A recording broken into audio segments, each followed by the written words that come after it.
Selamat siang. Kami dari kelompok 7 akan membahas tentang ringgasan, abstrak, dan sintesis. Yang pertama, saya akan menjelaskan tentang ringgasan. Ringgasan adalah menyajikan kembali sebuah tulisan yang panjang ke dalam bentuk yang pendek. Adapun jenis ringgasan yaitu yang pertama, ringgasan atas novel, yang kedua, ringgasan atas buku laporan tahunan, dan yang ketiga, ringgasan atas bab sebuah buku. Nah, tujuan ringgasan itu ada 4, yaitu yang pertama, memahami dan mengetahui isi sebuah karangan.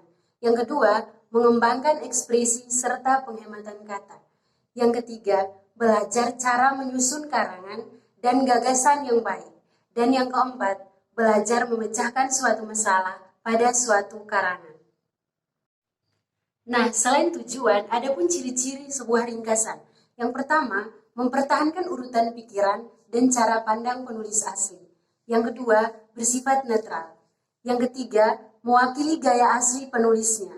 Yang keempat, menandai kalimat topik setiap paragraf. Dan yang kelima, menghilangkan segala macam hiasan.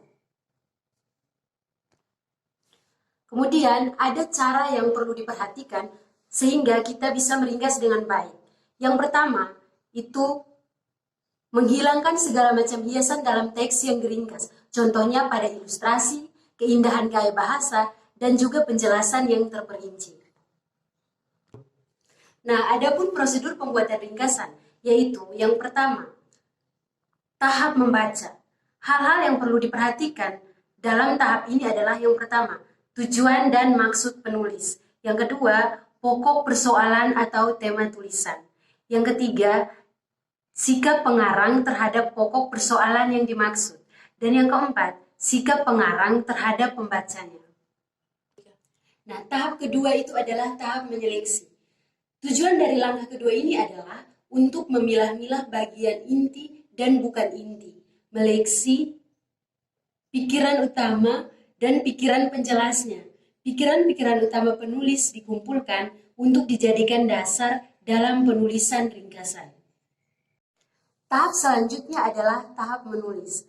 Hal yang harus diperhatikan pada tahap ini adalah merekonstruksi ide, menyaring, serta memadatkannya tanpa mengganggu keutuhan dan keaslian maksud penulis aslinya. Tahap selanjutnya adalah membandingkan. Hal-hal yang perlu diperhatikan dalam tahap ini adalah yang pertama, inti isi bacaan direproduksi dengan bahasa sendiri. Yang kedua, jika hendak menyertakan pikiran penjelas, maka pikiran tersebut harus benar-benar terpilih, yakni memberikan sokongan yang berarti bagi pikiran utamanya. Yang ketiga, tidak boleh menyertakan pikiran lain di luar pikiran asli penulisnya. Selanjutnya adalah abstrak. Abstrak merupakan ringkasan berupa rangkuman yang lazim biasanya digunakan dalam penulisan karya ilmiah. Oleh sebab itu, abstrak terikat dengan aturan penulisan ilmiah. Adapun hal-hal yang perlu diperhatikan dalam menulis sebuah abstrak. Pertama, latar belakang atau alasan atas topik yang dipilih. Kedua, tujuan penelitian yang dilakukan oleh penulis. Ketiga, metode atau bahan yang digunakan dalam penelitian. 4, kesimpulan hasil atas penelitian. Adapun contoh dari abstrak. Abstrak tradisi lisan Indonesia mengalami ancaman kepunahan karena berbagai sebab sehingga diperlukan usaha-usaha yang komprehensif untuk memeliharanya. Makalah ini akan membicarakan berbagai cara perekaman tradisi lisan dari Provinsi Jawa Barat, NTT, Sulawesi Utara, dan Papua serta tantangan yang dihadapinya. Lalu, panjang pendek sebuah abstrak amat ditentukan oleh tujuannya. Apabila abstrak ditulis untuk keperluan jurnal, maka panjangnya antara 75 sampai 100 kata, sedangkan untuk skripsi 200 sampai 250 kata.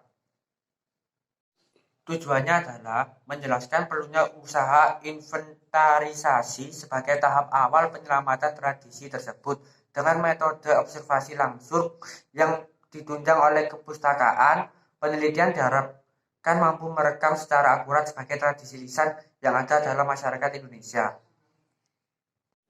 Dalam menulis abstrak, perlu diperhatikan kesepakatan umum dalam dunia ilmu bahwa abstrak ditulis dalam bahasa Inggris.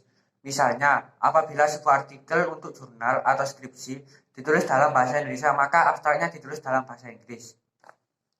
Yang ketiga adalah sintesis. Sintesis merupakan merangkum intisari bacaan yang berasal dari beberapa sumber dengan memperhatikan data publikasi atas sumber-sumber yang diingin gunakan.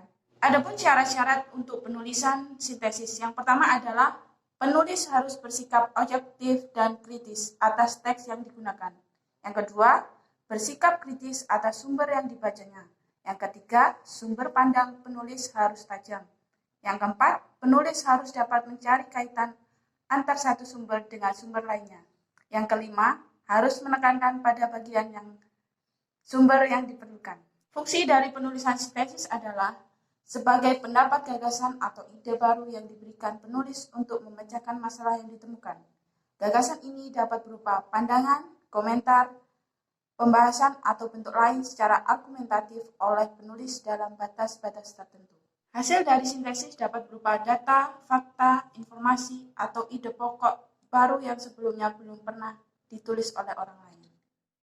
Adapun prosedur-prosedur pembuatan sintesis. Yang pertama, membaca sumber rujukan secara cepat dan kritis.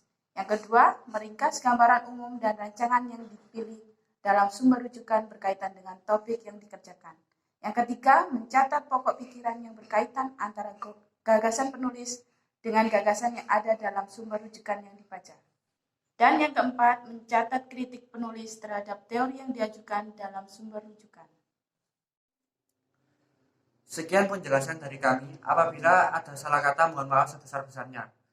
Selamat siang.